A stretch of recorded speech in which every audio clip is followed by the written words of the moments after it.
Welcome! Today we'll be painting from a photograph of my cat Lewis. This cat was some part of our family quite a few years ago. And I came across this photograph of him and I decided, hey, you know what? That would be fun to put a video together showing how to sketch in and paint a very colorful cat. And so that is the intention.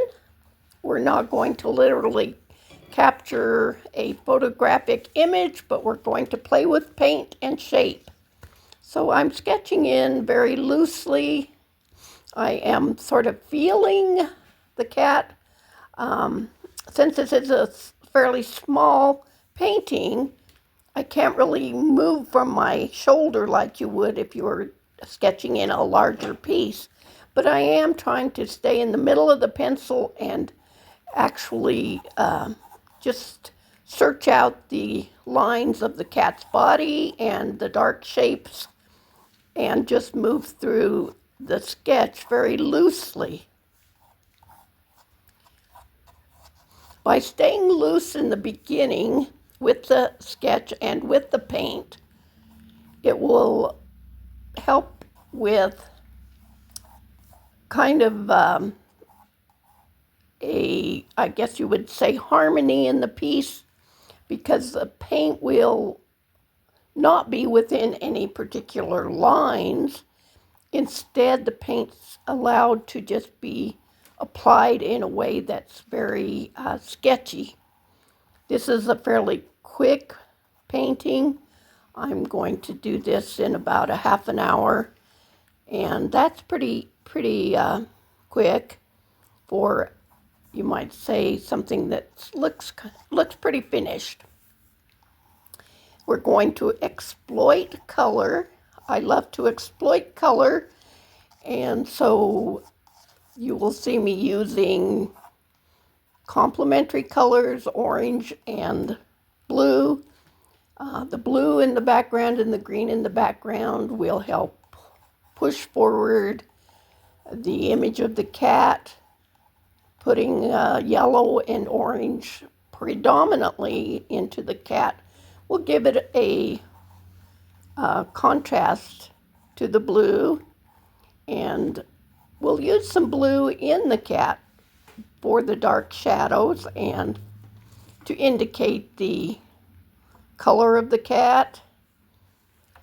But these kind of layering of paint and doing it in a sketchy way, you just continually work from loose and tighten up gradually laying in different parts of the cat and doing it all at once, the whole body and the background. So it's kind of a way of approaching it all together. I was showing you the brushes. I've got a 1/4 inch brush because this is about an 8 by 10 piece of paper, and the brush then is 1/4 inch, and I'll be using a fairly small round brush and a very small round brush for the last details. I'm putting in the green and going around loosely the drawing that I have sketched on the paper, and that tail is really talking to me as far as it's saying, here I am, I'm a cat. So I want to capture that unique stance of the cat. I think that's what's really calling out from the photograph, and I was intrigued by the shape of the cat's tail and the way he had shown it twisted around, giving him that unique stance. I've exaggerated the body of the cat being in a diagonal. In the photograph, it's a little bit different and a little bit more horizontal. By exaggerating that diagonal, we've created some energy and really emphasize this posture that the cat is taking. And I think that is something really important in working from a photograph or from reality, as far as capturing something and what it is that makes that something look like the way it looks. So you're trying to really capture something that you see in the photograph. I'm putting in the blue background, and this blue and the green will just be refined as I push and pull the background, and the foreground or the cat's body will be all painted in a loose way, kind of all at once. I'm not worried about the brush strokes in the background. Those will be smoothed out as layers of paint will be applied, and I can adjust the shape of the body by moving or adjusting the background, the negative space around the cat. So I'll continue with that in mind, always adjusting and correcting, but at the same time, the fact that you have to correct is kind of a hidden advantage, because that correction leaves a mark, a form, a color. If it's needing corrected, the color that you put over a color is still going to change the kind of way that the colors interact. So as I'm working in the ear, I'm trying to decide, okay, do I want that much orange? The cat's ear is too wide, so I really need to drag some of that green into the orange so that I can make the cat's ear smaller. So it's constantly pushing and pulling until you're satisfied with the shape of the cat. And as you work with the whole painting and think about the whole painting, and not too worried about anything that can't be changed. Instead, you're sort of you're trying to discover how to render this photograph, this subject in the photograph.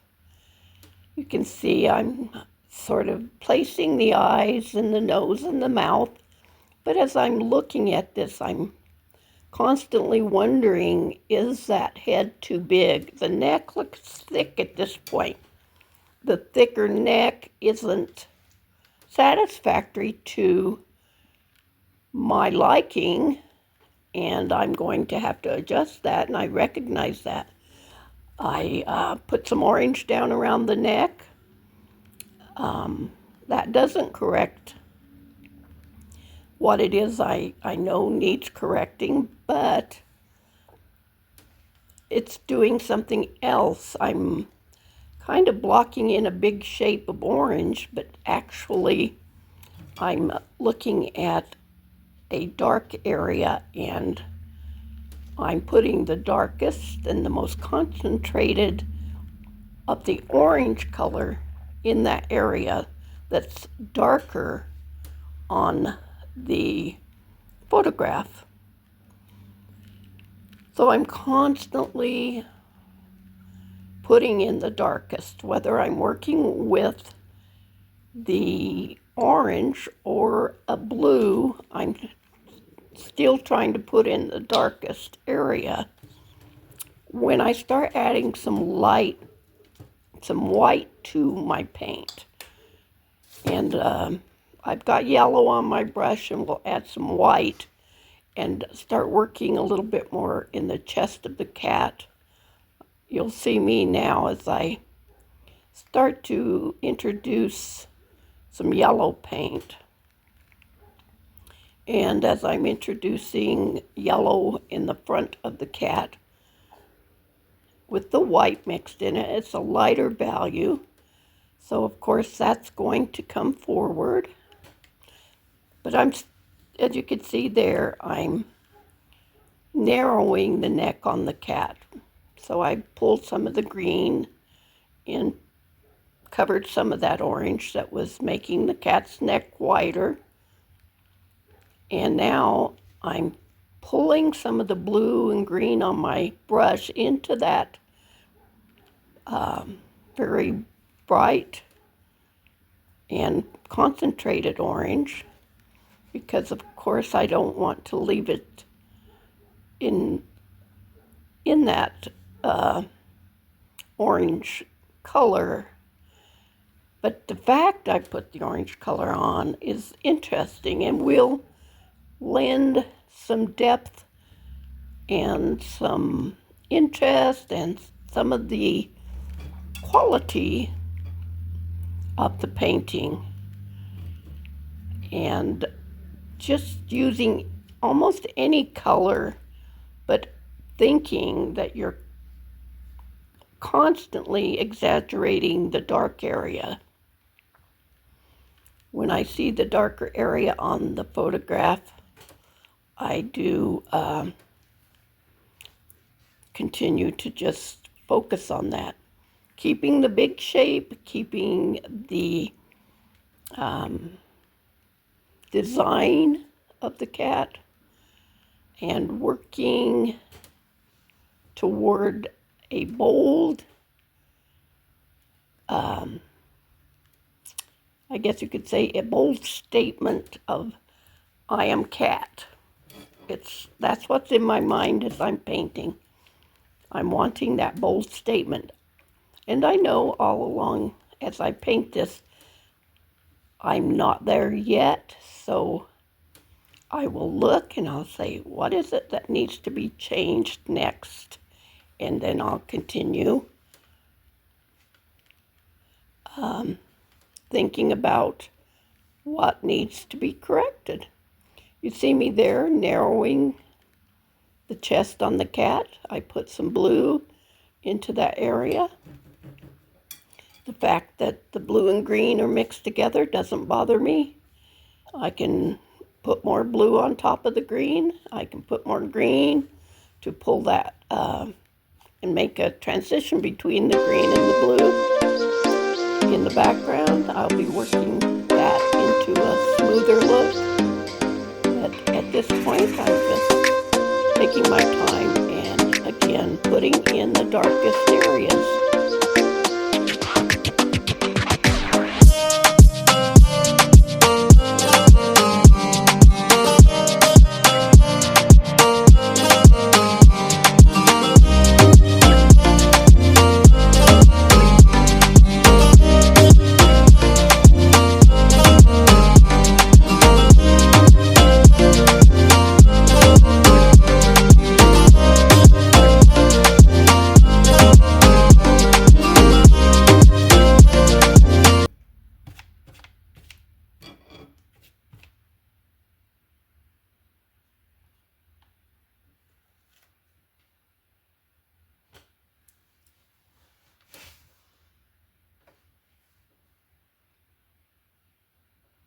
Here I have put some yellow and white on my brush, knowing that the front of the cat's neck needs to have a lighter color and a lighter value.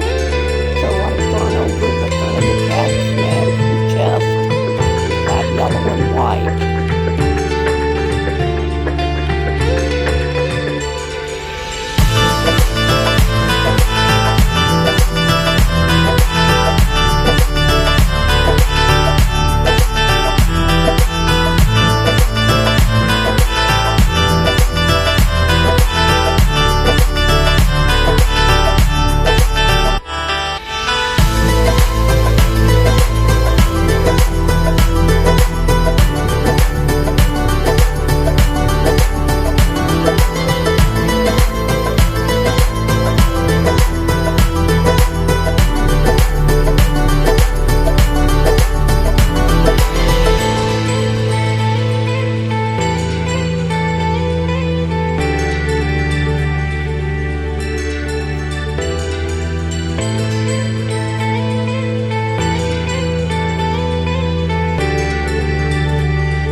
You see me here putting a lighter value in the background, and I'm doing that with the idea that there's more light behind the cat, and maybe some of the darkness on the cat's neck shows up better if I've got light behind it.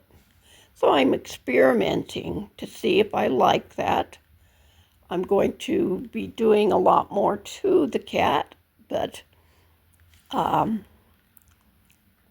working that lighter value into the background is helpful at this point.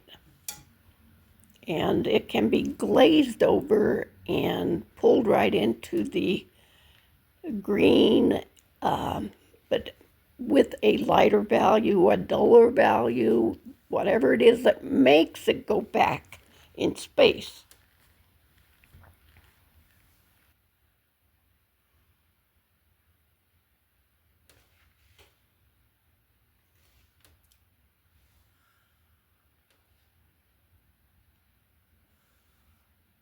I'm taking my time to really think about what I'm doing. I'm trying to mix a little more of the blue and put it behind the cat's ears to make the ears smaller. So I'm still struggling with the fact that I feel like the ears were too large, and so I just continue to shape them and make them a little smaller. And again, I'm thinking about the neck of the cat and maybe pushing back the blue area. But then it depends on how dry the paint is. Maybe it's a little wet around the neck of the cat, so I go into the stomach and start putting in line, and you see me just spreading it with my finger because I know the lines aren't what I'm after, but I'm experimenting. And it's all about smearing one color into another, at least in this kind of a sketch and this kind of discovering how to render something.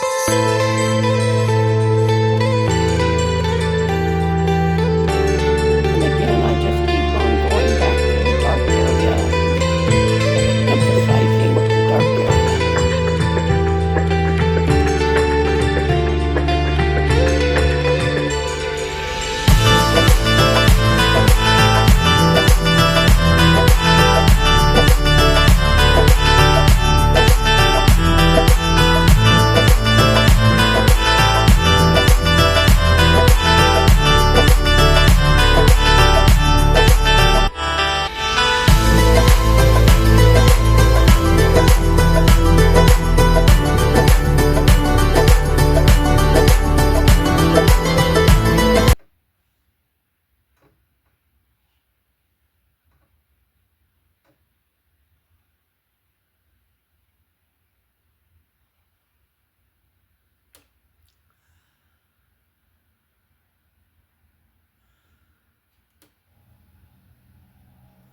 Now you see me putting in a lot of blue in the cat's head and face, and under his chin I've got a lot of that blue and some green, and that layering of that blue, when I get the last layers on the head, that blue will almost be totally invisible.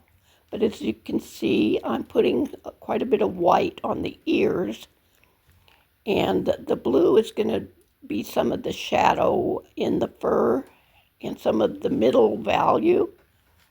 So the blue, even though the color is not what I want at this point, just the fact that it's there will create some harmony. And I try to put all the colors to some degree everywhere. But I'm also recognizing that I want the cat to read as a pink, orange, yellow cat. So even though I'm using a lot of blue in the shadow, the cat will look like it has sort of a glow of yellow, a glow of orange, and predominantly warm color.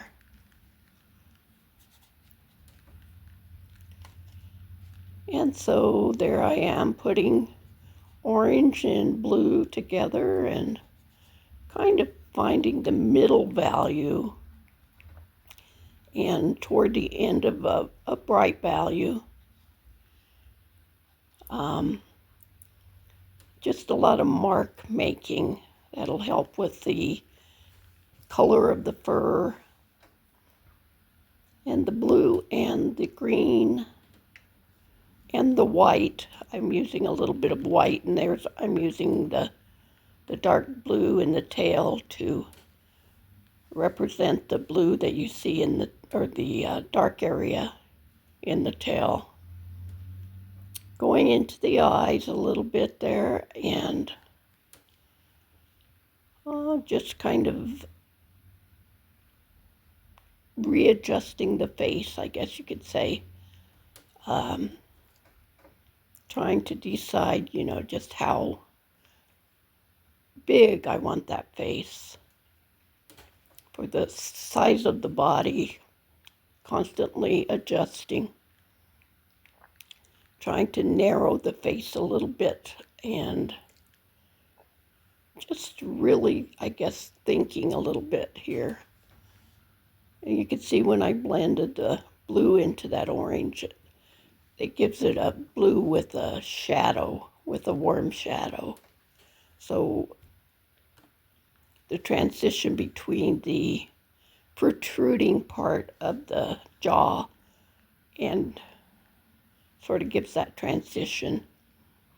The muddy colors serve a purpose. You can see as I'm going into the head area with the lighter value of white and blue that I have on my brush.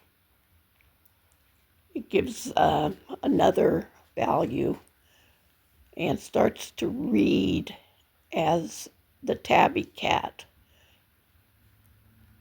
the markings of a tabby.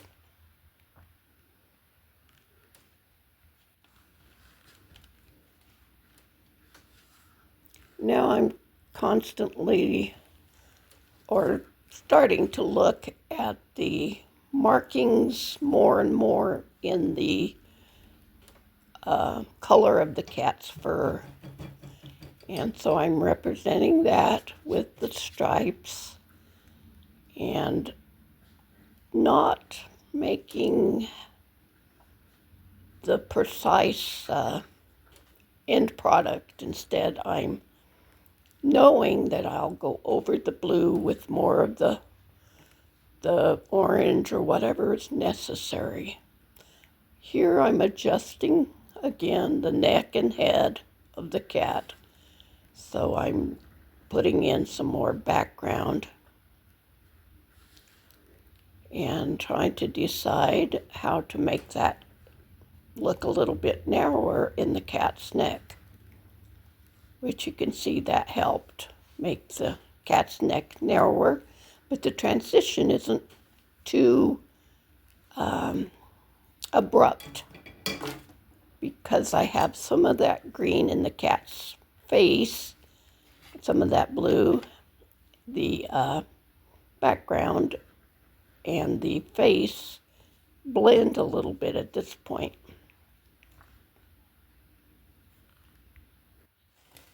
Thank you for being with me today. I hope that you've learned my process a little bit.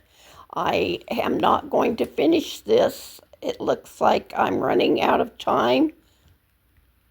But I'm going to post a picture here at the end of the finished painting. And I hope again that you will try this and be able to do your own pet portrait or cat painting. See you in the next one.